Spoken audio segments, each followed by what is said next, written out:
In this video, we're talking all about the $2 billion allocated for Disneyland Forward. We just found out about that. We also are going to talk about some downtown Disney news. We got some Avatar news. We got a lot to talk about. I got my boy Ebba here with me today talking shop. Up next on OG55.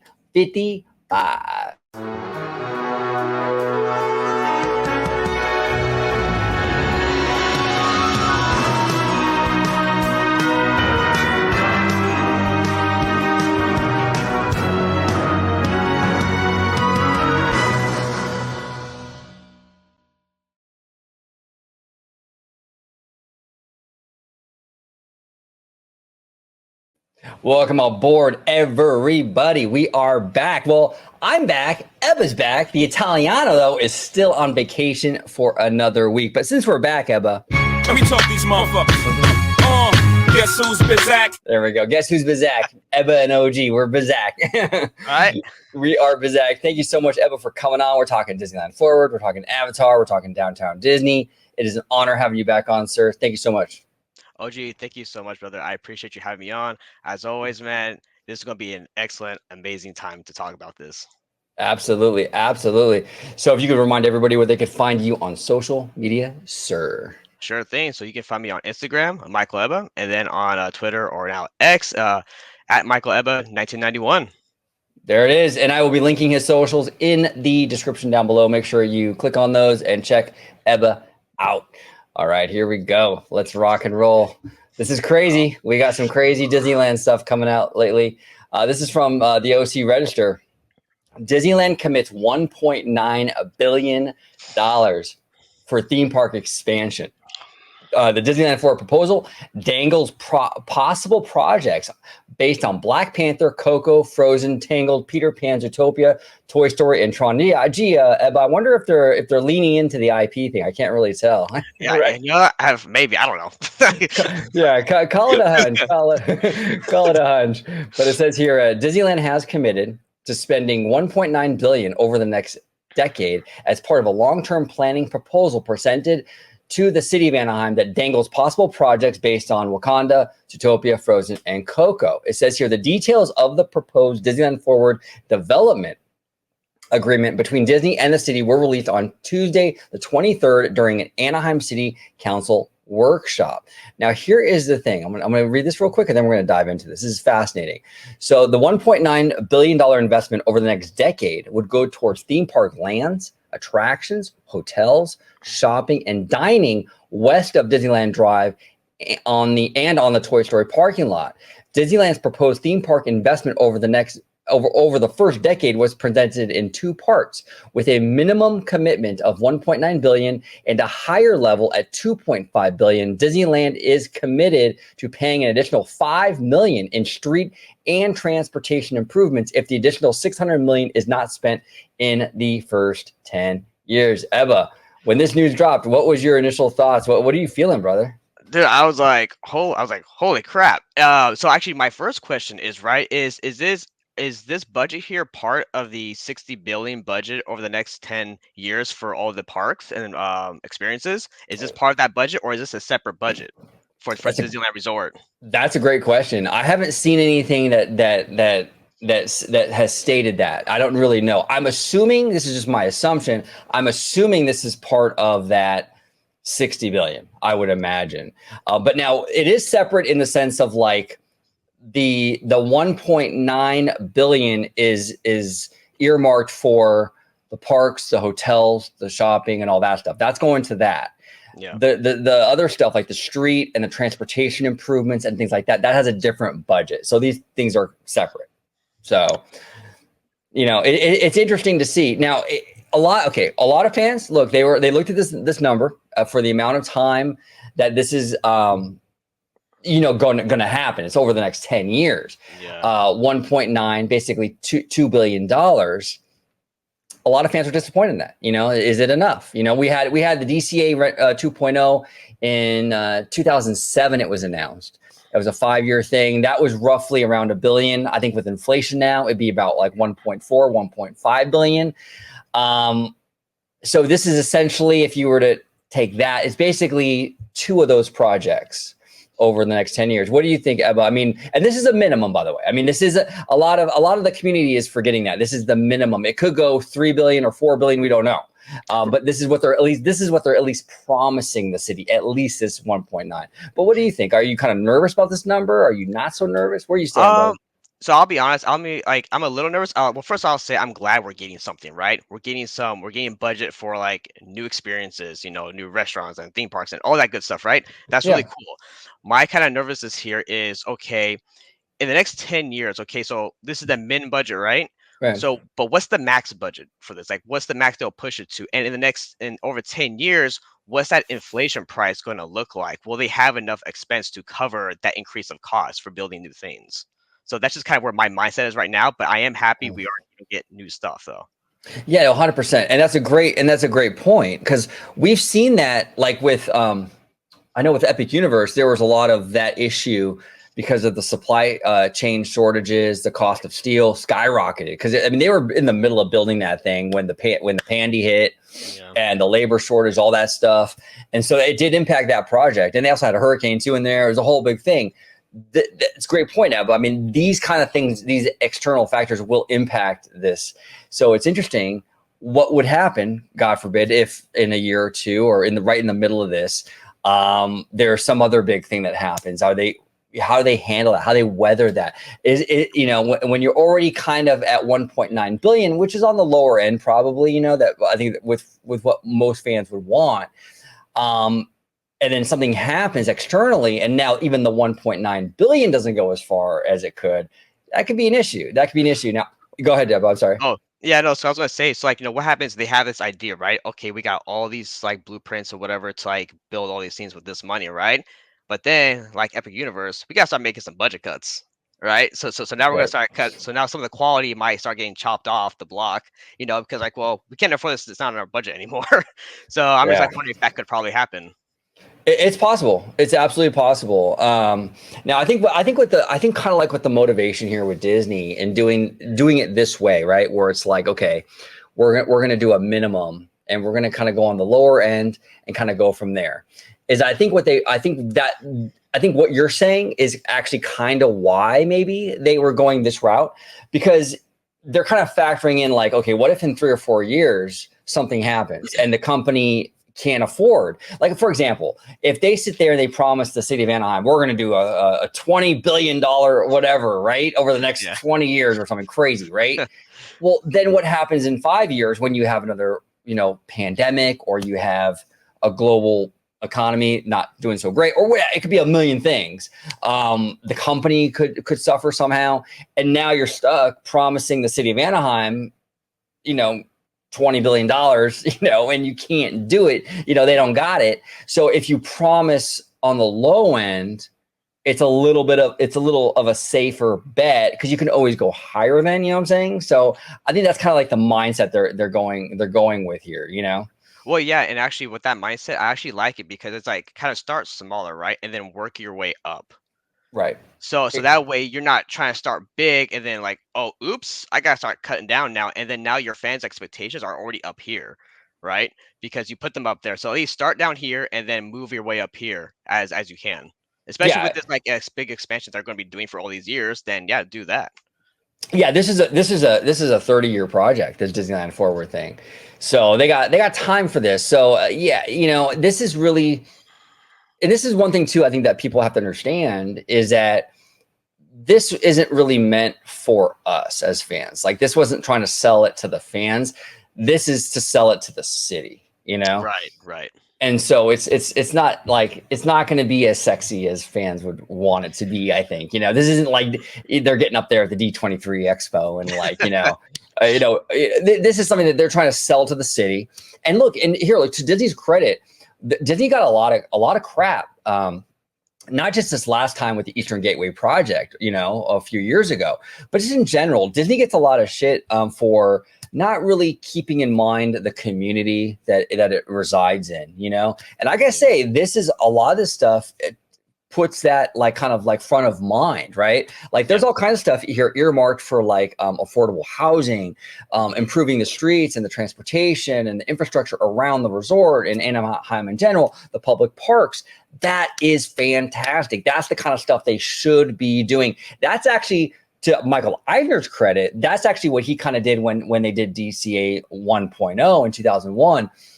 You're pretty young, Ebba, but do you remember what the area around Disneyland looked like before DCA, before they did that whole renovation? I mean, it was really bad, man. Well, I remember when before DCA when that area was a parking lot and you took the trams from there. Right? So I remember that. It's wild to see what's coming now. But no, OG, you're right. They're right. Like this is a very smart decision on Disney to work with the community and the city of Anaheim, right? Because if you want to expand, you're going to have to move infrastructure around, but you want to do it in a safe and kind way to the residents of the city, right? So that way you're not creating traffic jams and like all this noise pollution for like near housing and apartments, right? So you want to be respectful to the residents while at the same time trying to appease the guests that come to the park, right? And you want to expand. So I think doing it that way, working with them, doing like these community outings, outreaches, and whatnot, I think that's a very smart strategy, and it shows that they're really wanting to say, hey, we will work with you guys if you guys can work with us, and we can do it in a nice, like friendly manner. Yeah, no, this is the way to go because you want to be collaborative, not confrontational with this stuff. Right. Because you're going to have a lot of residents get in these city council meetings or whatever. They give them time to talk and stuff. And Disney's the big dog. You know what I'm saying? Yeah. On Twitter, I think you were calling casual big dog. I think. Yeah, big dog casual. Big dog casual. So Disney's not as big as big dog casual. You know what I'm saying? But it's close. That's close, man. It's close. But it's the big dog, and it's easy to kind of demonize it, and I get it. You know what I'm saying? So Disney has to minimize that any way they can. Yes. So they got to get in there. They got to be able to respect the community. I think the affordable housing thing is fantastic. So we'll see, how this all kind of pans out. But what I'm really, really interested in, because it mentions in here, and I don't want to get too mentally married to what this is saying, because I don't think we're necessarily going to get all of this stuff, right? But it mentions hotels. That's interesting to me because, well, number one, I think we could use a brand new built from the ground up Disney hotel at Disneyland Resort. I think I tell you, well, the Pixar Place Hotel is, it's a fixer upper. It's not even officially open yet. It's already kind of a fixer upper. It's okay, you know what I'm saying? Yeah. Nothing amazing. And even the Disneyland Hotel sometimes it's like, okay. But I actually hope they build a fourth hotel, because if they build that fourth hotel, then 10, 15 years from now, then you can tear down the Pixar Place Hotel and fully utilize that parking lot. There's a lot of acres over there. Mm-hmm. And if you can get rid of that hotel and not lose occupancy, because look, if you build another one, then you can take down the Pixar one without losing too much hotel occupancy. You might even gain depending on how big the new hotel is, So I'm kind of curious to see how they handle that. Do you think that's a possibility, or do you think that the Pixar thing, we're kind of stuck with it for a while? I think so. I do think that the Pixar hotel, we'll have it for a while, but it won't be a permanent hotel. I'm thinking probably like 7-8 years, probably max 10. But I do see them taking that thing down and building I would love to see them build a brand new from the ground up Disney hotel, right? That would be amazing, with its own pool and all that great stuff that comes with it, right? That would be awesome. And then you can utilize more of that parking space for maybe an extension of DCA or what have you. Yeah, exactly. And when Disney does these hotels, at least out here in California, the one time they did it, because Disneyland Hotel was not a Disney project initially. Neither was the Pixar Place or Paradise Pier Hotel. Grand Cali is really the only one that we have that was built by Disney, from the ground up. Yeah, I think if they can build a new hotel on our property somewhere, I think it might be a banger, dude. As our friend Kaylee would say, it might be a banger. Right? It might be a banger. So it's going to be interesting to see how this pans out. Now, here's the other thing too, Eb. I want to ask you this. So the Eastern Gateway project, which is on Harbor Boulevard, they bought, I think it was the Carousel Inn, bulldozed it, and there's that whole strip, and there's a huge piece of, well, not a huge piece, but several acres, over there where they can build a new parking structure. That's where the parking structure is going to go, and bridges going across Harbor Boulevard. Do you think, I was talking to our boy theme park wizard about this today in the DMs. I mean, do you think that might be like the first thing that they kind of move forward with, or do you think we might see movement on that soon once it gets approved? Well, so before that, right? I actually have a question about the parking situation, right? Because if you're expanding your theme park, right, into multiple resorts and there's park space in general, shops, dining, are they going to need more cast member parking space as well? Oh yeah. Oh, So absolutely. I'm like, okay, so if that were to become like parking spot for the park, would it be for guests or would that be for cast members? Because now that you're expanding, you're going to need to hire more CMs for work. Right. Yeah, no, I believe that one would be for guests because they're going to have the bridge and all that. But you're right, though. They are going to probably need more cast member parking. From what I understand, the cast member parking now, and cast members, if you're watching this, comment down below. I'm not a cast member, so correct me if I'm wrong. I believe it's on what is it, on Ball Road, maybe? I don't really know exactly, but I think it's not. Is it a structure or is it just a flat surface lot? I think it's just a flat surface lot. If I'm correct, if someone knows, correct me. I think it's a flat surface lot. That's what I was thinking. I think it was a flat surface lot. So if it is that, then you can build like a structure on top of it, similar to what they did, with the Pixar Pal hotel. Pixar Pal parking. That was Pinocchio, a flat surface lot, Pinocchio, and they built that structure on top of it. So maybe you can do that for cast members. If it is a surface lot, maybe make it a parking structure, and you can add a lot of spaces there. So actually, you know what? That's a good idea, OG, because things like that with the limited space that Disneyland has, they're going to need to utilize and be really creative with the amount of space available to use, right? And so far, I think they've been really good at doing that, like with Galaxy's Edge, right? So I think that's something that they can definitely do. So they have multiple layers instead of going like flat and wide, you go down to up. So right. No, 100%, 100%. So another thing I want to talk to you about here. This is interesting, dude. Give me 1 second. Let me just pull this up real quick because this is crazy, man. This is the kind of stuff I live for, brother. Like this is just like a nerd wet dream for me. Okay, okay. I'm telling you, man. It's like I'm telling you. Whew. Whew, it's getting hot in here. Oh, did you get sweaty, man? It's like, whew. It says here the Disneyland Forward proposal calls for Disney to pay $40 million for portions of Magic Way, Clementine Street, Gene Autry Way, and Hotel Way to clear the way for proposed theme park expansion. So it says here calls for Disney to pay $40 million for portions of these streets.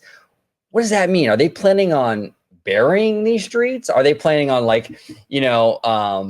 think it's Magic Way, right? That you go over between like on downtown Disney when you go over that bridge. Yeah. I think it's Magic Way that you pass over. I mean, are they planning? Because really, no one really uses that street except for Disney guests for the Grand Cali, things like that. Right. I mean, is that what they're implying there? That they might do something with these where they can like bury these streets so they can clear the way to add more theme park without having to do a bridge? I mean, okay, so OG, right? So this is very interesting too because this kind of goes into just the theme park expansion, but also downtown Disney in general, right? So with them doing the downtown Disney expansion, like what's that going to look like? Because already in downtown Disney, right, you're crossing over the bridge, as you said, you're crossing over that street over there, right? So, so how are you going to configure downtown and then with the theme park space right there? And is that road going to be now like I don't know if that's going to be used for in terms of how they're going to use it. Right. And that's why it's very important. Like when we look at these plans, these Disneyland, if you go on the website or whatever, you see these maps about the Disneyland expansion here and DCA over here and this other stuff. Right. I think that these are very, very fluid, obviously. And I think that the fact that they're building and we're going to talk about downtown Disney today, but the fact that they're building that they're expanding downtown Disney, the way they're expanding it, it's kind of in the way of the Disneyland expansion pad that they've shown us on the Disneyland Forward website. so to your point, it's like it's kind of contradictory. So it's like, so maybe that's not the plan. I mean, obviously they're not going to build like Ding Tai Fung and all this stuff just to bulldoze it in 8 or 9 years, you know? No, not at all. So they're obviously something's going on there. Now, my theory really is that I don't think the Disneyland expansion on that side is really in the cards. I think they kind of realize Disneyland is kind of a stacked park. There's things in Disneyland you can work with already. You need to do Tomorrowland. There's pockets of Fantasyland, like the theater that we were talking about when we were there the other day. Yeah. You have enough kind of stuff to kind of work on, and it's a bigger park. I think the focus of Disneyland Forward is going to be that DCA side. That's going to be the focus. And I think we're seeing that with what they're doing here with Downtown Disney. It's like they're kind of building down the new Downtown Disney in a way where it's like, you can't really put it there. I mean, maybe you can. Maybe we could figure. Maybe they could figure that out, but I don't think so. I really don't see Disneyland going across over there. Well, because then if you do that right, because already when you're riding the tram, you're going around Disneyland Park, right? So if you expand it, then now you have to reroute the tram. It's just going to be a huge. I mean, they could probably do it, but it would be a huge pain to do. And then you're right there next to the parking structure. So and I agree with you though. Like Disneyland shouldn't really be the focus, in my opinion, on expansion. It should really be DCA. DCA really needs the love and care for that park. Yeah. You know, because it can use more for that park, in my opinion. Oh no, absolutely. It really only has, and I know some people will kind of push back on me with this a little bit because people think Incredicoaster is an e-ticket. I personally don't. I think it's a great coaster. E-ticket. I mean, look, we're talking Indiana Jones is an e-ticket, right? Yeah. Radiator Springs Racers e-ticket is the Incredicoaster on that level? I personally don't think so. In terms of a theme park fan, it's not really a great theme park attraction. It's a great roller coaster, but it's not like, I would even say Velocicoaster is in the same boat kind of. It's a great coaster. It's not a great themed attraction though. So DCA really only has, like, if you really want to talk e-tickets, only one big e-ticket, which is Racers. They need to get like 2, maybe even 3 biggies in there because it puts a lot of pressure on Racers because it's harder for them to take that attraction down. Because it's kind of like it's holding the whole park on its shoulders. Well, dude, not like that, but every time I've gone, like, no lie, it's always 120 or 140-minute wait, always. But that's because they don't have really anything else besides Guardians, probably, you know? So it's like they need a lot of more big stuff to take these people out of that line to spread them out to other rides or attractions. Yeah, no, 100%. So it's gonna be interesting, Eva, to see how this whole thing pans out. I'm cautious. Here's where I stand with it. I'm cautiously optimistic. A lot of people are really getting kind of worked up on Twitter over the price tag. But just remember, M is for minimum. M is for minimum. So it's a minimum amount. Okay, this isn't the total price tag yet, right? OG, remember, M is also for money. Oh yeah, well that's true. M is actually for money. Let me hold on one sec. Here we go. Money. Give me the drop, some money, dropping on my money.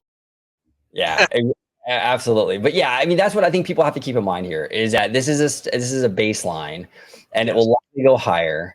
And I think we're going to be okay. But look, I understand people's concerns. We've been kind of going through a drought with Daddy Josh. I mean, even I was talking to, again, Theme Park Wizard today in the DMs. And we're talking. I'm like, at least with Bob Chapek, he was greenlighting stuff and we were building things. And it was like, I know he wasn't the greatest, but I mean, I feel like there was more greenlit and built and started and finished on his watch. I can't really think, unless you can, Ebba, I can't really think of a project that started on Daddy Josh's watch that ended up like from the whole thing, like from Blue Sky to Greenlight to Built. I can't really think of anything. It's been very, very, very far and few between. And at least with Bob Chapek, we got some stuff. Now, look, I'm not saying Bob Chapek was good or great, but I just feel we got a little more than what we're getting now. So I understand fans' kind of skepticism, but I do think that they are kind of all in on this Anaheim property. I there's a momentum here I can kind of feel. I could be totally out base there, but I think that they're bullish right now on Anaheim, especially since Florida is like a total shit show right now with DeSantis, right? Sure, for sure. Yeah. And so I think that's a huge part of it. There's a lot of uncertainty in Florida right now. And I think they're probably figuring, okay, well, right now at least Anaheim is more friendly. Let's work with them first. When DeSantis goes, we can go ahead or when the dust settles, even with the Reedy Creek stuff, we can kind of move into Florida and kind of handle that. But for right now, let's focus on Anaheim, which as Disneyland people, we're not going to stop them. I mean, that's fantastic. Hey, you know what? I mean, bring it, right? Exactly. Exactly. So just one thing I want to say too, OG, is like, Sure. for all these things we're going to be talking about today, back to Daddy Josh, right? I want to see him commit to these things, right? That are being announced, follow through everything. I mean, sure, maybe some stuff you might open up or create, and it's not too hot. Well, at least you actually went through it and you tried, right? So but if you're just making all he's done is make blue sky. That's all he's made is blue sky stuff. That's it. So and then or we get some stuff that come out and then they disappear like the characters that come out, right? Like, so I don't know what his plans are, or maybe if even Bob Iger is part of the issue too. I don't know, because before we were all, I mean, maybe not we, but I was even one of the ones. It's like, well, what's Bob Chapek doing?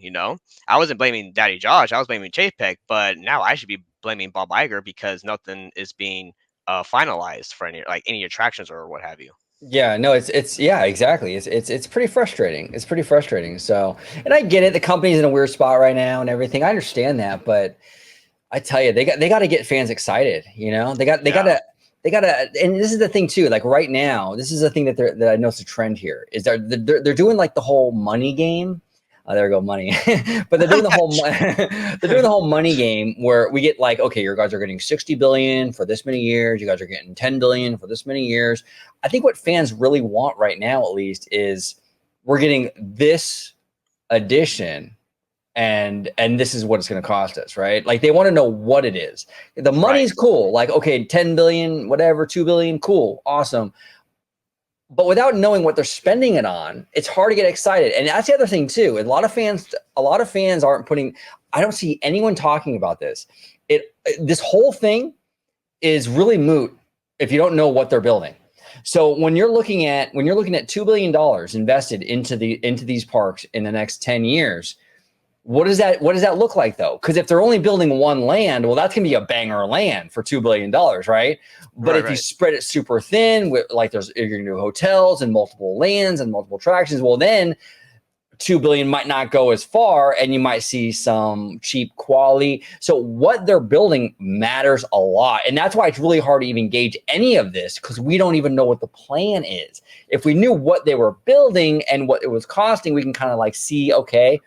We don't know. How it's allocated means everything, basically, Yeah, exactly. So here's the thing too, right? Is when you say, oh, we're going to spend this X billion dollars, right? Now everybody is going to be having their own creative imagination of what that's going to be spent and look like in the park, right?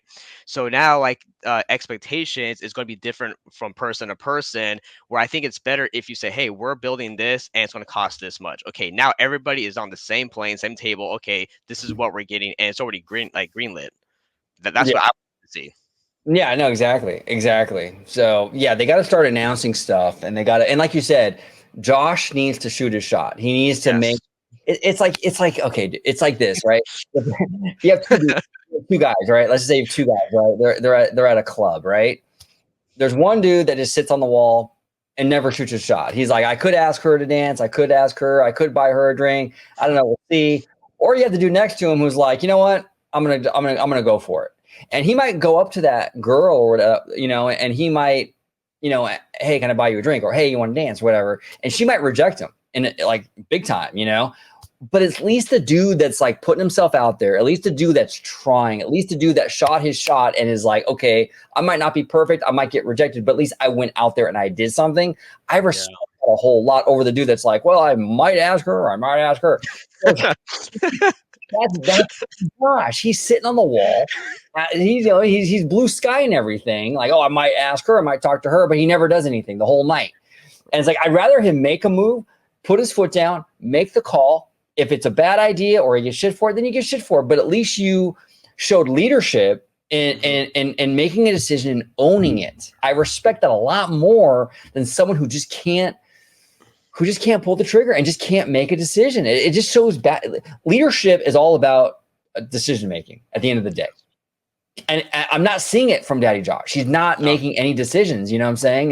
He's scared, you know? Yeah. And instead, I mean, all of this is good, right? He's in the parks and stuff. Like, get out of the parks, go back to your corporate tower and start planning some stuff with your, Imagineers and start, greenlighting some stuff, because we need some projects going on. And that this year's, event coming up, OG, I don't want to see any more blue sky stuff. Well, maybe, OG, we'll take you over here. You can go on a journey with us, right? And since blue sky, we could do this, but I don't know. Well, like, what do you guys think, right? So it's about this, seeing what the crowd is reacting to, and then maybe they might do it, right? But then they probably won't. So, who knows? Oh, it's frustrating. Yeah, it's frustrating because it's like when they do that blue sky stuff, it's like they might throw an idea out there that's like pretty dope, right? And they have been. Some of these ideas are pretty cool. Villains Land.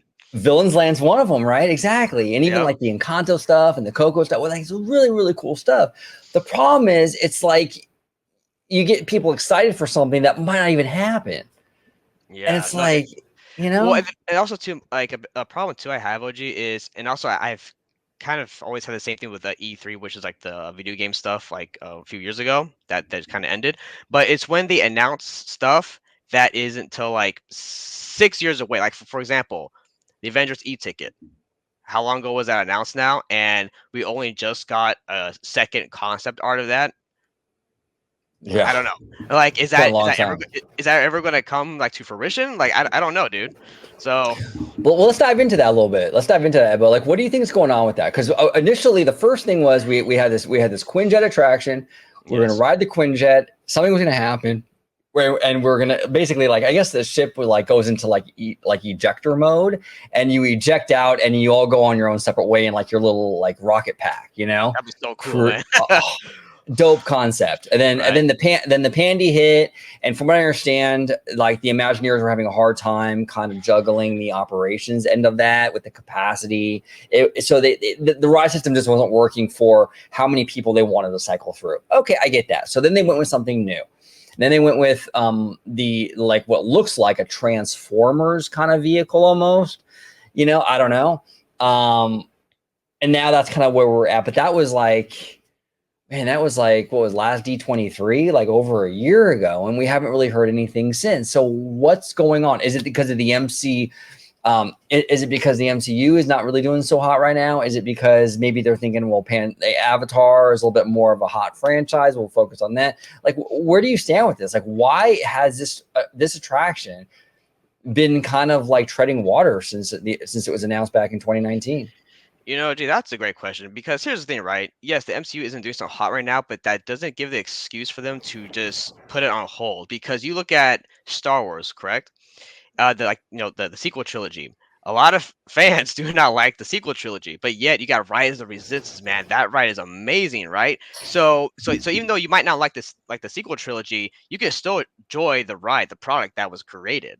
So I don't see why, just because the MCU is having some problems right now, they can't still create a banger, a ride in the Avengers Campus. So that doesn't make any sense to me. I think I would have thought that, yes, the Pandy happened, right? They kind of put this thing on hold. I would have thought, like, okay, we're back in business now. Let's get this thing up and running. So that would have been what I would have done. So, but why they haven't, dude, I have no idea. It just doesn't make any sense to me. Yeah, it's weird. It's weird. You're right, though. Like, I mean, even like with Pandora, Avatar was not exactly like a hot property at that time. Pandora, I think, opened in 2017, I believe. Well, it took them like 7 years to build Pandora, right? So yeah, start to finish. Yeah, I think it was announced at in 2011 or something crazy. It took them forever to build that thing, but it's like, by the time that thing opened, the Avatar movie was like years and years ago, right? Yeah. But the land was so immersive and so dope that people didn't care. They were like, we love this. Even if I'm not an Avatar person, I love the land. So to your point, even if the MCU is kind of on the struggle bus right now, I mean, it's probably doing better, at least with fandom right now. Like the MCU overall is probably more popular, more relevant than like Avatar was in like 2017, right? Oh yeah, no, for sure. Yeah, so it just makes no sense. Like, go ahead and build that thing. If you build a really, really cool attraction with the Avengers, that thing is gonna crush. It would, regardless of what the movies are doing, regardless of She-Hulk on Disney Plus and all that other, garbage or whatever. It will do very, very well. It will do very, very well. For why they don't do it, and it's frustrating for Ebba, for me. Like, I am a huge advocate of DCA. I think that park has enormous potential, and they never. Doesn't it? Mm-hmm. It does, and they just never seem to go all in with it. No, and that's also like the frustrating too, because you can see all the places where they can improve and make great things, then they haven't. This is why said earlier that Disneyland is not the park to be really like messing with right now. Focus on DCA. Get that park to be like A++, man, because you can do it.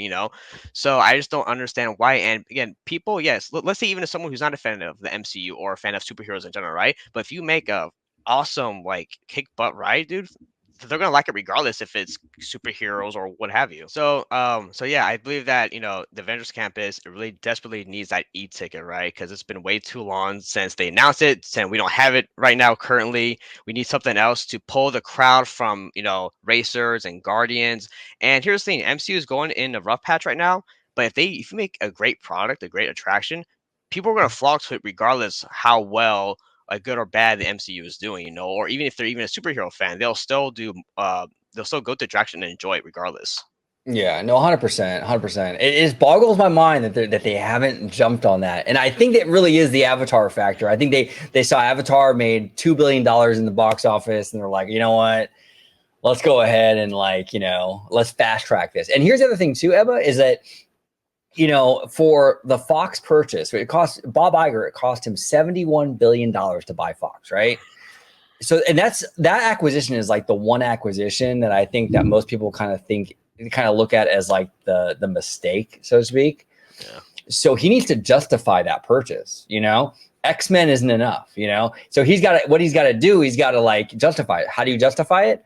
You invest more in your parks based on those Fox properties. Then you can point to the Fox properties in the parks, go, look, you know what? I'm glad we bought Fox, because now we got this really successful Pandora on both coasts and yada, yada, yada, and all that good stuff. So also.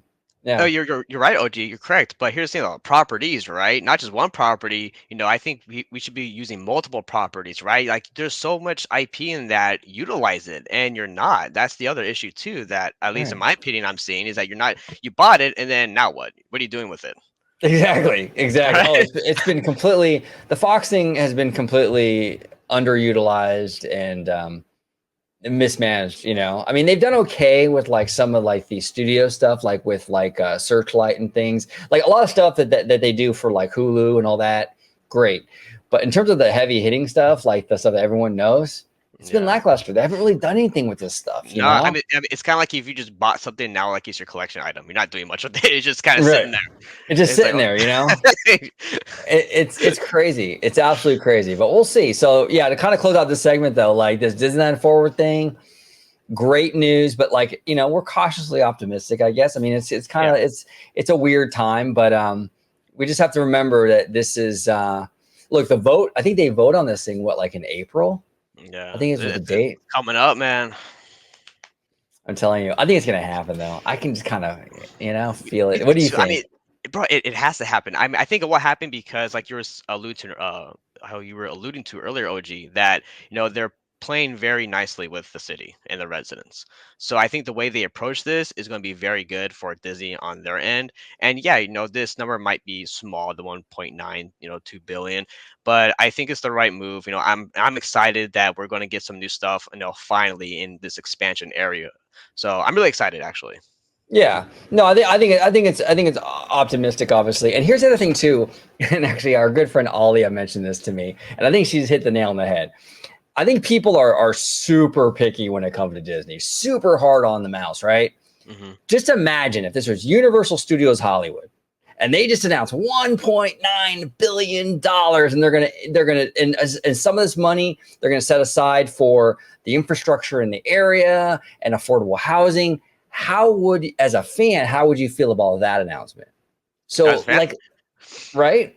And I think she makes a good point. I think people would be more excited. So I think that it's a lot of it. It's just Disney is like I don't know. It's an emotional thing for a lot of people, so it's harder for them to. It's like it's a sensitive subject, but just look at it that way. If Universal announced everything that Disney's announcing today, I think most people would be very excited. It's a good announcement, right? So I think as long as we take off our fan emotional helmets and we just kind of see it for what it is, I think that it's pretty positive news. But still, at the end of the day, though, Daddy Josh has to shoot a shot. He has to do something. He's got to give us something because this is getting crazy now. You know what I'm saying? Dude, if he doesn't, OG, I swear to God, dude. Oh my God. It's I'm telling you, it's crazy. I know, it's wild. It's absolutely wild. So next topic, Ebba, we're talking downtown Disney. Now, you, me, George, our mutual friend Mindy, we had a great time at the resort a few days ago.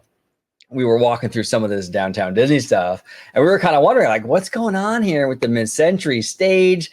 How's that all going to tie in? This might answer some of that. This is actually one of these buildings kind of near or around where the AMC used to be, I believe. So kind of not too far from that stage that we were checking out the other night, right? Right, with all the grass and the tables and stuff that they had there.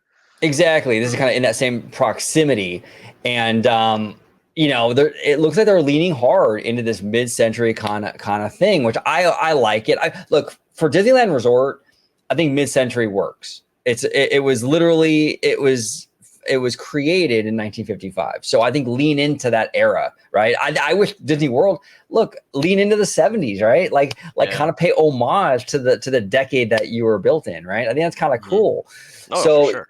Yeah, so this is kind of leaning into that very mid-century. Looks really cool. But our friend here, Scott Guston, says Disneyland Resort shared a new look at Parkside Market, a collection of 4 culinary concepts from Levy restaurants coming to downtown Disney, including Soul Sister, which is spelled Seoul, which is Korean, Sip and Sonder, Gigi's Chicken Soup, and a second story bar. Oh, there we go. That's where you'll find me, the second story bar. Get hammered, OG.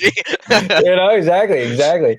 So what do you think, Ebba? You feeling this? Not feeling this? Do you like do you like the look of it, and also do you like what they announced that's gonna be put in there?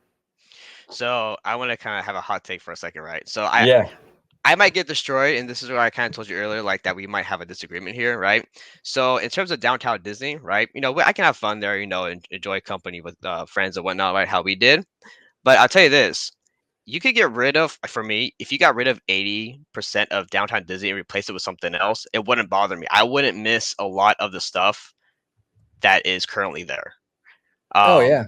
So no, I don't necessarily disagree with you on that. And what would you mean, like replace it? Would you replace it with more with retail, just better retail in restaurants, or would you replace it with like theme park stuff? What would you replace it with?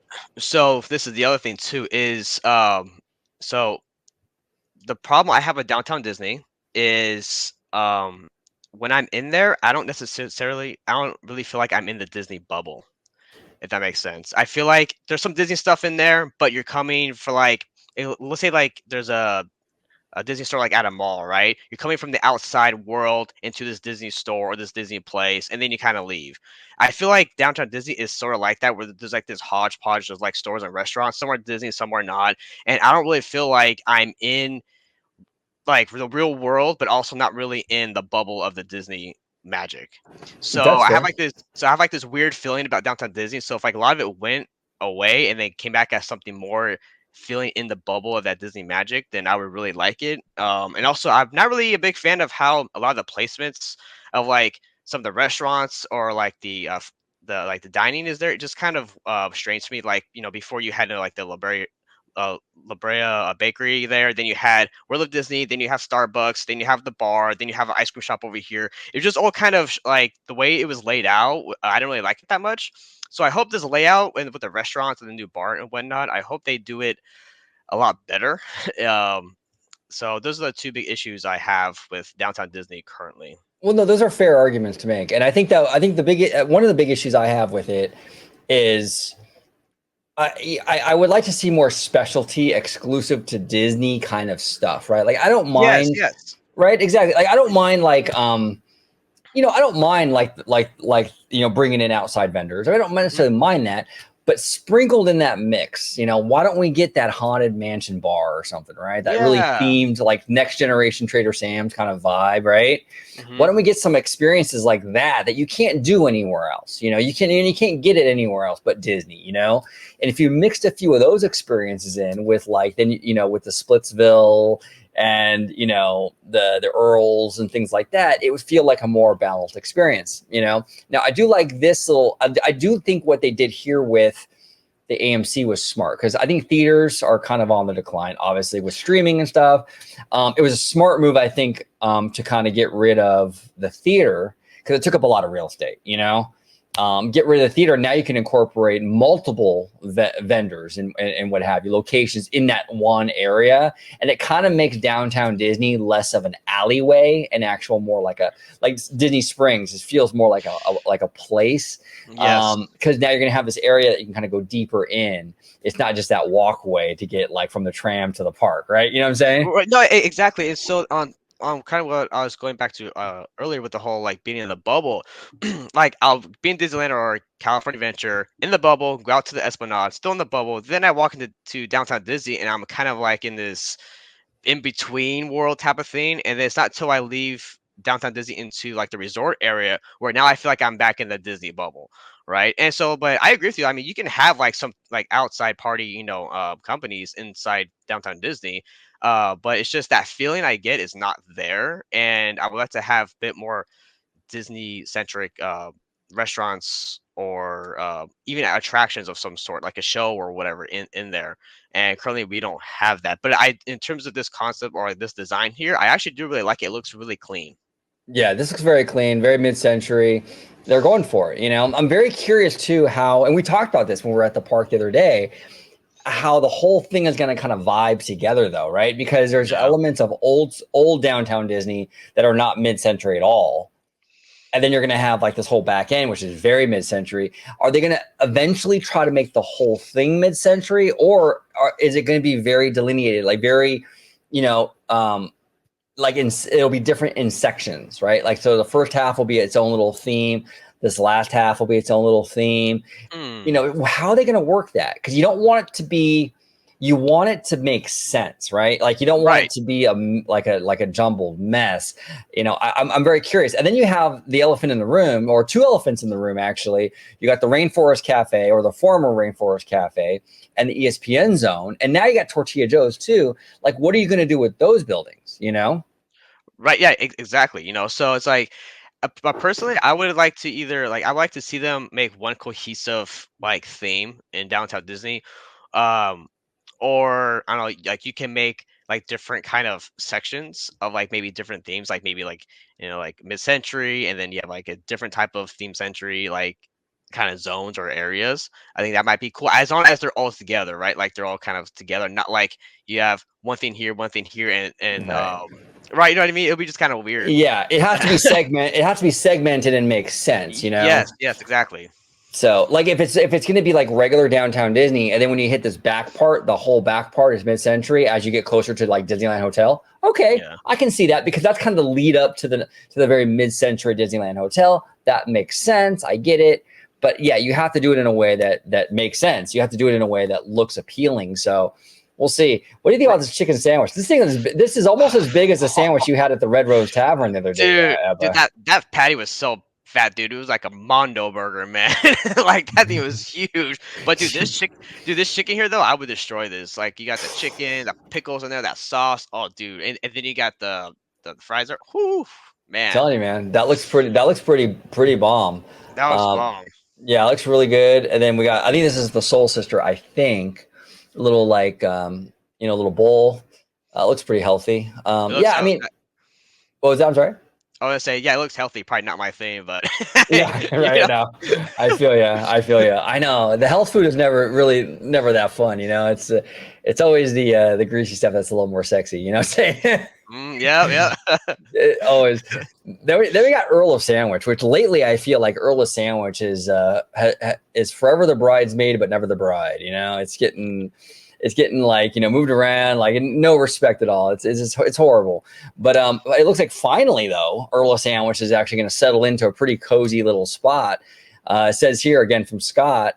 The new Earl of Sandwich at Downtown Disney will be an all new 2-story location with a quick service Earl of Sandwich shop on the ground level and a table service gastropub upstairs. What are your thoughts on that? A table service Earl of Sandwich?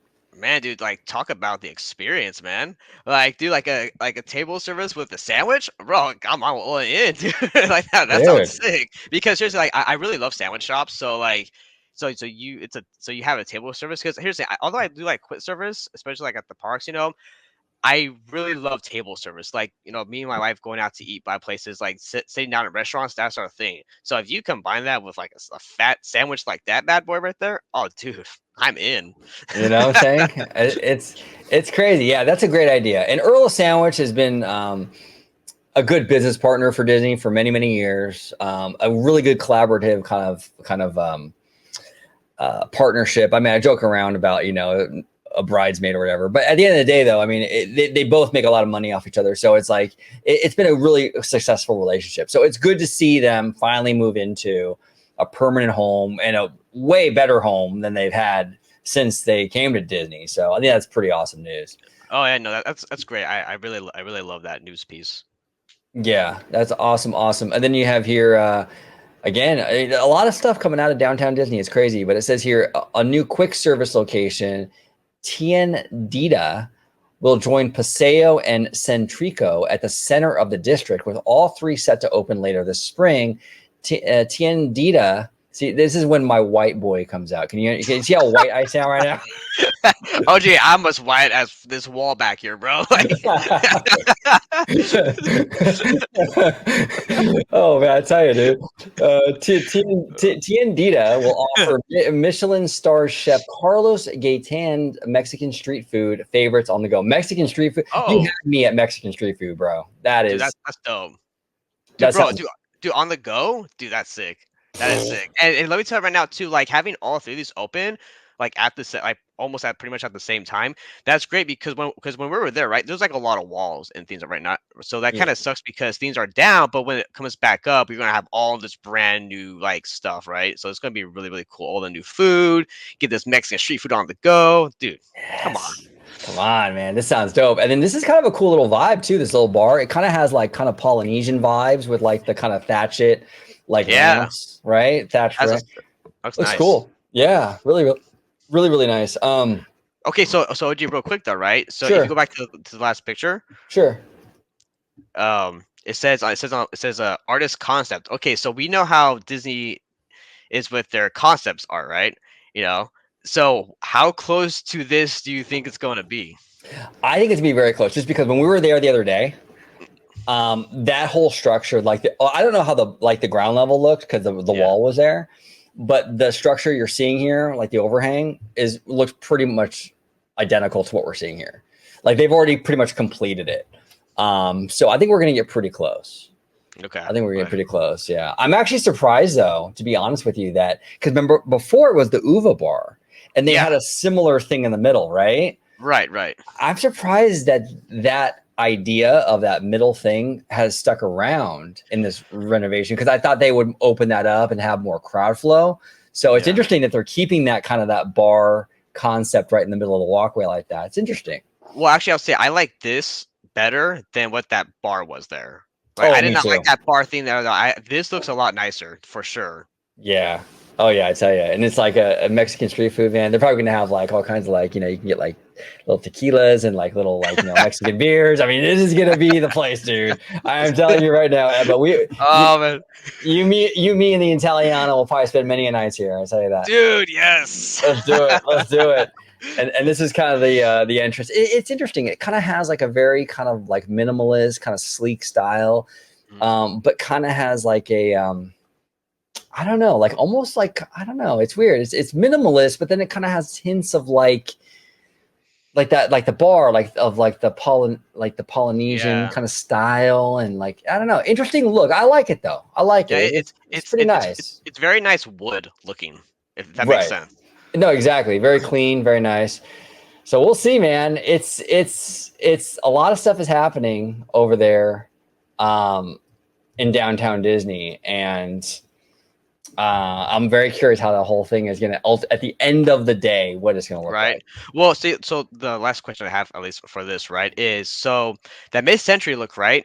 With the expansion of downtown Disney, are they going to stay with that type of style, you think, for everything else?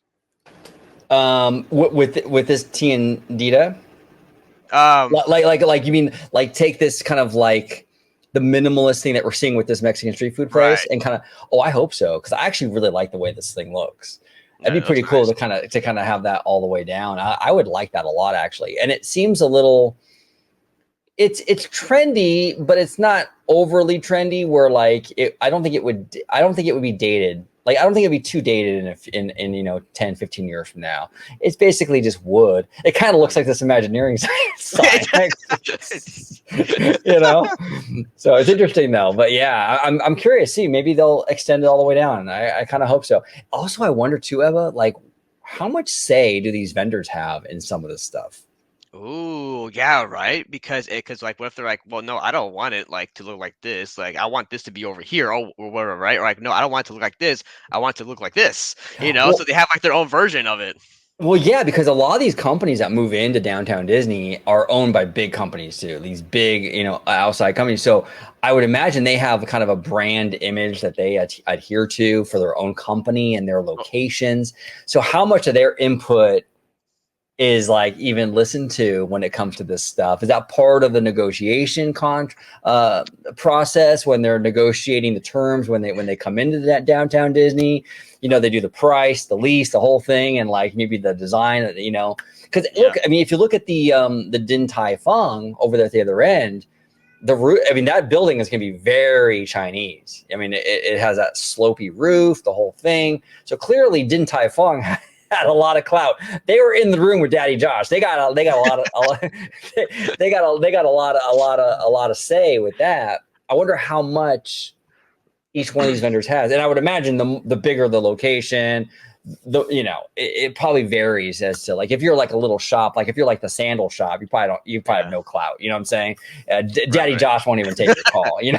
Well, here's the thing, right? Is it with Daddy Josh, or were they in the shower, in Bob Iger's shower in his office? There you go. I know, right? Exactly. His second shower, right? His second shower, yeah. But it's crazy. But to that though, I think they probably have some pull because just look at Starbucks. Oh yeah. If you go at Starbucks, you can go in there and it looks like any Starbucks in your city. Right. Yeah, exactly. It's very on brand for a Starbucks, right? It looks like every Starbucks. Very true. Very, very true. So Scott, final topic of the day, Scott Goochman again. We love using Scott Goochman. I try to use him as much as possible when we do these stories. He's great. Oh, he's fantastic. Really nice guy. He's really concise in the way he presents the information, really easy to read. But he says here, Avatar franchise producer John Landau shared a photo of his recent visit to Walt Disney Imagineering with the caption, "Had a great day at Walt Disney Imagineering, talking about the future." This is interesting. We don't know what this Avatar thing is going to be. We've heard it's an experience. From the beginning, I believe, and it's controversial because a lot of fans are all over the place with this thing. I do believe it will be something significant. I do believe it will most likely be a land, just because, like, I think, like when Bob Iger announced this thing a year ago, he did it at an earnings call. If this was just some like kind of janky, like, meet and greet situation in the launch bay or something really minimal, the CEO of the company is not going to be announcing that at an earnings call. Like that and if they did, it is malpractice to the umpteenth degree. You know what I'm saying? To sell it and to hype it to that level for it to be something so little, I can't imagine it being anything short of a land. Now, a land doesn't necessarily mean a clone of what we get in Florida. It probably won't be. And it also doesn't mean it'll be necessarily as big as that, because we have space issues out here. So it will be a different experience to some degree just because of that. But I do think it will be a land. But it's interesting. The producer, John Lando, he was there talking to the Imagineers about this. For me personally, I think the fact that he's there and the fact that Iger announced this thing a year ago at the shareholder call, I think it all points to a pretty significant experience. I could be wrong, but what do you think, Ebba? What's your feeling on this? Yeah, no, so you make really great points, and I actually really like this news piece right here because it shows like that the ball is, even though it's rolling, it's pretty slow. The ball's still rolling on this thing, right? Like I think right now we have more news about Avatar than we do about the freaking Avengers e-ticket, right? Oh, way more. I mean, at least with this thing, we're kind of getting like every now and then we'll get like an update or something about it. Yeah, exactly. So this is really cool to see. Now, I do agree that I don't think, I do agree that we will get a land. That's what I think we'll get, but I don't think we'll get the Pandora that is in Walt Disney World Animal Kingdom. Because, like I said, space issues, right? Now that's totally fine because now you have two different experiences. You have Disneyland's Pandora, and then you'll have Walt Disney World's Animal Kingdom Pandora. So then you can have two different Avatar experiences, right? I think the problem with a lot of people, including myself, they're having is the wording, right? The word experiences. Now I know they have like the parks and experiences. That's what they're calling it, but I don't think using the word experience was the right word to use because now that's up for interpretation. For everybody. Is it a walkthrough? Is it characters and meet and greet? Like, what does experience mean? It can mean anything. So, it could be an attraction, meet and greet, a parade, whatever. So I do think it's going to be a land because you don't like say something like that, which you said in the earnings call, and not deliver on something big. Yeah, it would be such a PR. Like he would have stepped in it so bad. Like if he were to announce that and it be something small like that, oh man. I mean, I'm telling you, Disney has had some PR issues, but that would be such a mess. Because the media was running with that. I mean, the mainstream media. I mean, I've been talking about like the nerd websites. Like the mainstream media was running with like Avatar coming to Anaheim. Da da da da. It's like, and then you go and you would say it's like it's going to be some sort of like exhibit at the launch bay or something. That would be bad news bears. If they do that, I'm telling you that's bad. And you're right though. The experience word. Look, the whole division now. They just recently renamed the parks division Walt Disney Experiences. I think it is. So experience is like a catch-all for like park stuff, attractions, cruise lines, any shows, whatever. So it's like when you say experience, you're right, Ebba. Like you're kind of opening it up for interpretation. And here's the thing: this is my theory. I think Bob Iger announced this Avatar experience on his first earnings call back. I think it was like in February of last year, right? Yeah, and it was around that time.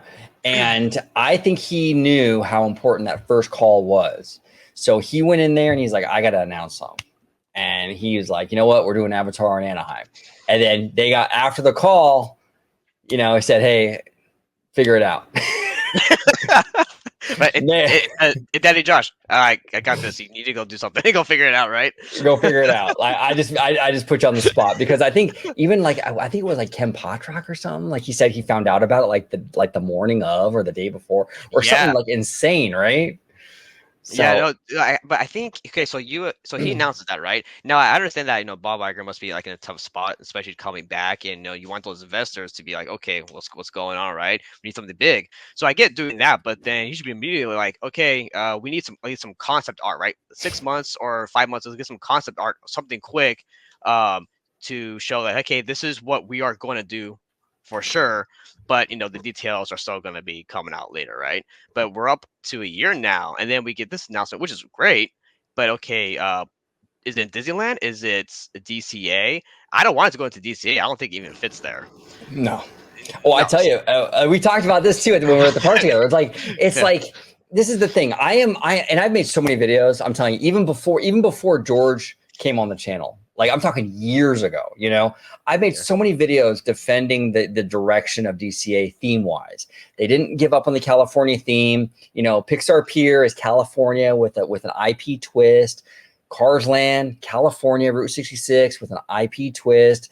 I'm forgiving with this stuff, and I have been for years, very much so. But you're going to try to sell me Pandora and DCA?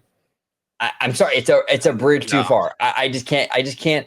Like I said with Padme, you're going down the path I can't follow. You know, you just can't. It doesn't make any sense. You know. No, but your idea though, I know your viewers have heard it like a lot, but I'm gonna say it again. Pandora in Disneyland, you know, where the motorboat cruise area, and then Autopia and the subs, that's perfect prime spot because you have the Matterhorn Mountain right there. You have the rock work for the subs. You have all the greenery and trees and bush where Autopia is, and you have the water for the motorboats as well. You can use all of that, and it'll fit nicely from Fantasyland into Tomorrowland because the IP is both. It's both. It's very high fantasy, but at the same time, it's tomorrow, it's the future. And it's a perfect segue. Yes, and you can have the more technologically driven aesthetics on the Tomorrowland side. Mm-hmm. And as you travel further into the land towards Fantasyland, you get into the more rockworky stuff, you know, and all that. Right, yeah. You know, and you can kind of do it that way, but like I think that'd be the way to go. And of course, you're going to have to make adjustments, right? Like the Spaghetti Bowl monorail track, you're going to have to probably get rid of that, route it, and they've been wanting to do that for a long time anyway. But you know, you'd have to reroute it so you can fit it in there. We'll see, but yeah, I mean, it would be so worth it if they did though, because yeah, the monorail will be down for a while, but we're gonna get this whole new like Pandora like land in that section, dude. That'd be dope. That'd be so cool. Oh, it'd be incredible, and that's one of the ugliest areas of the park, in my opinion. Like that whole motorboat, and then you have the rotting people mover track above and everything. To go from that to like this just total stunner, you know, like of an area, right? I'm telling you. I have a question, OG. Right? Okay, so would you go even further and get rid of the launch bay for Pandora, like if they wanted to make it a little bit bigger, like a little bit of extension, would you get rid of launch bay, or is that going into too much into Tomorrowland itself, like that's interesting, taking over? I'd be kind of okay with that, oddly enough. Yeah, I'd be kind of okay with that. Yeah, I mean, yeah, I'd be fine with that because I think here the thing is, like, I don't want Tomorrowland to go away completely. Yeah. If you dip into it a little bit like that, I think that would be fine because I think that Tomorrowland has issues. It always has, keeping it relevant, number one. But number two, even with the IP, because before you can make the argument, well, okay, you can put like more Star Wars in there, you can put more Marvel in there, but now you have lands dedicated to those other properties, you know? Mm-hmm. So it's like those properties are kind of spoken for now. So what properties are you really going to put into this thing? I mean, I guess you could put Big Hero 6, but you just built the Big Hero 6 area in DCA. Yeah, exactly. And then also, what happened to there was that thing a year ago or so where there was that image of the, I think it was a cast member or something, or the cast member Imagineer, they were walking the People Mover track, and there's all this speculation how the People Mover might be coming back or something, but then never heard anything about that ever again. Yeah, I tell you, the day that People Mover comes back, they should play this over the intercom at Disneyland. Let me talk these motherfuckers. Guess who's Bizak? I'm telling you, that would be the way to go, man. Just play that, you know. Oh, I would love that. Dude. Oh, I'm telling you, Ebba, when you get to Florida, the first thing you do, you go to Magic Kingdom, you walk right to the People Mover, man. You walk right over there. It's amazing. That was one, actually, I'm on the record. I said Magic Kingdom, weak park compared to Disneyland, weak park. But that People Mover, A+, loved it. And the Carousel of Progress, loved it. That is awesome, dude. Yeah, dude. Like that's the one park I really want to go to and check out because like I haven't been, so I do really want to go there. And then of course Tokyo, Japan as well, dude. Like those two parks out of all the Disney parks, I want to go to those two first, and then the other ones, check those out. Yeah, no, 100%. So it's gonna be interesting to see what happens, man, with this Pandora thing. I feel like Disney is sort of, and this kind of ties to our first topic. I think Disney is kind of waiting to see what happens with Disneyland Forward and that's a smart move, right?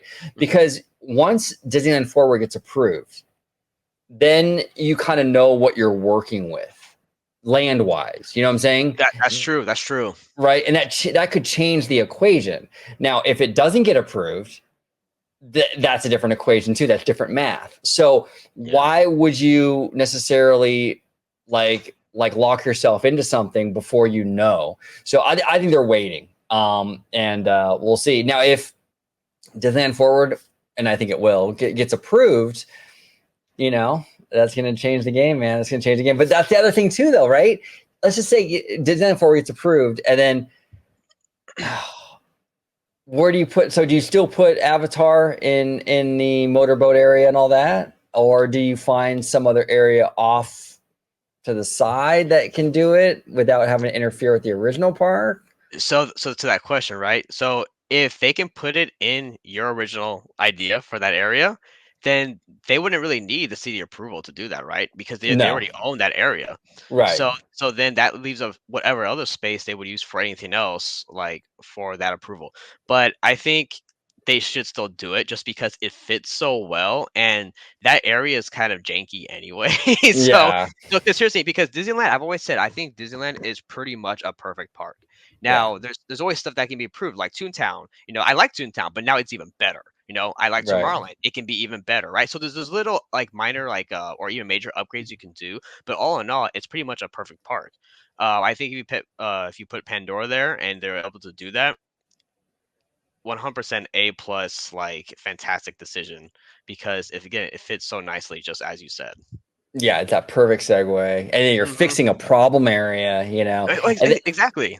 right, you're killing two birds with one stone. You're adding a powerhouse IP. And the other thing too is James Cameron is not going to put up with. This guy is a quality guy. Like Yeah. he's going to want whatever Disney does with this property. It's going to have to be a high standard.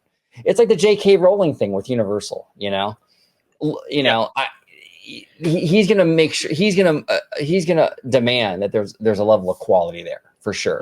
Well, you know what? Too, I would love if they brought back Joe Rody to do our Pandora here. That'd be dope. Yeah, That'd be so cool. Because you know he already did Animal Kingdom, Pandora, and then that way he can finish off his one last big hurrah with Pandora and Disneyland, dude. That'd be so dope. oh, that'd be amazing. That'd be amazing. Yeah, if they can get Rhodey back to do that stuff, dude, that'd be great. You know, I would love that. So we'll see, man. This is going to be a fascinating thing to kind of watch. I tell you, it's exciting stuff. Dude. It really is. I tell you, it's a interesting time to be a Disney fan for sure.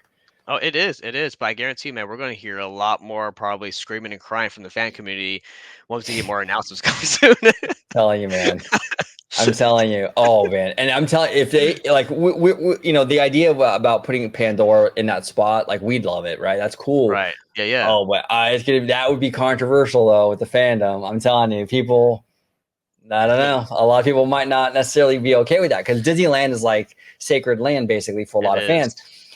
And this is the thing that kind of bothers me, though, with that mindset. I mean, I get it. It's Walt's original park. I totally understand that, right? But then, like, people look at DCA and they're like, yeah, just throw it in DCA. Who cares? It's like, what do you mean, who cares? Like, this park sits in the shadow of the park that you love. Like, you should want it to get the same treatment, the same quality. Like, it's like having an amazing house, like a you know $4 million mansion, and not giving a shit what your lawn looks like. Oh, just throw the trash on the lawn. Who cares?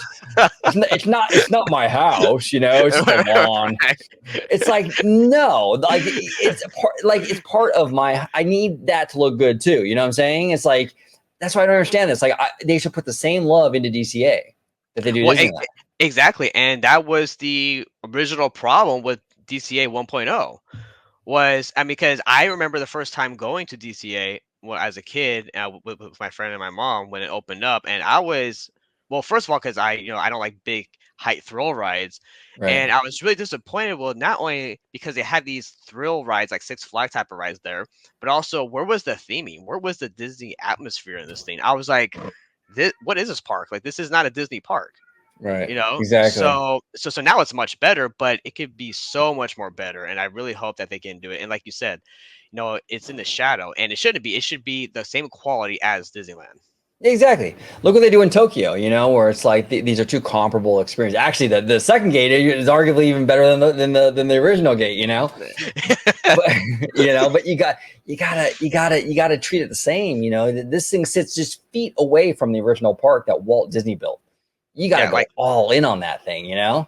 all in, and it's literally feet away. You walk across, and it's right there. It's right there. You You know, know, it's crazy. It's wild. But Ebba, we'll definitely we'll keep an eye on it, and we'll definitely have you back on soon, man. I love talking shop with you. It's always a good time, brother. OG man, same here, bro. And thank you for having me on. I really appreciate it. You are the man. I hope that George is having fun right now in Disneyland, and then doing his vacation trip. Yeah, yeah. And George is a wild when George vacations, dude, he vacations. You know what I'm saying? Yeah. Like, like we did a road trip together this past weekend to Vegas, and now he's at Disneyland, and he goes balls to the wall when he vacations. So I love that about George. You know, Dude, I bet, Yeah. and like for the viewers, George is the funniest man, dude, like ever. He is Yeah. hilarious. Dude, was he not having us on the floor? Was he Dude. the other day? Dude, OG, I swear, the next day, or actually by that night, the next day, my throat was done. Like, dude, I couldn't talk. Like, it was like I was sick, dude. I was laughing so much and talking so much, dude. Oh, dude, I was shot. Yeah. It was a good time. Yeah, he's a fun dude. He's really funny, really witty. And yeah, and he'll be back. I mean, I think he comes back into town in about a week. So we're going to be George-less for about a week. But he will make his grand he will be Let me talk these motherfuckers. Guess who's Bizak? George will be Bizak. He will be in about a week. So, and then we'll do the live shows. Hey, maybe you and I, if you feel comfortable enough. I know you've only been on a couple times. If you want to do a live show with me this week or something, maybe we can do that. It'd be fun. LG, I am down, man. I am down, and like I said, it's a pleasure and honor to always be here, dude. I really appreciate it, big time. Yeah, no, absolutely. I love talking shop with you, brother. If you can remind everybody at home where they can find you on social media, sir. Yeah, so you can find me on Instagram at Michael Ebba, and then you can also find me on Twitter or /X at Michael Ebba 1991.